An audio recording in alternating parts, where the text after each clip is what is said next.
ஏய் இத பாரு, ஒண்ணு நீ இல்லனா நான் இல்லனா நீ, நீ இல்லனா நான். நமக்குள்ள வேற எவனும் நடுவுல வந்துடக்கூடாது. நாம 2 பேரால மட்டும்தான் மக்களை ஈஸியா ஏமாத்த முடியும். இந்த விஜய் வந்ததுனால நமக்கு பொழப்பே போச்சு. மக்கள் வேற அவனை தான் நம்புறாங்க.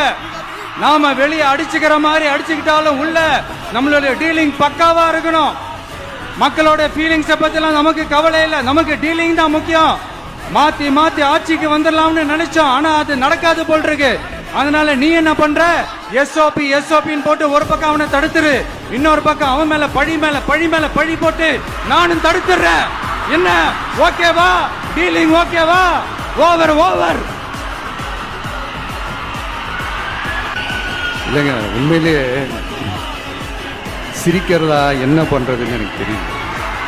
உண்மையிலே இப்படிதான் இருக்கு அவங்க டீலிங்லாம்.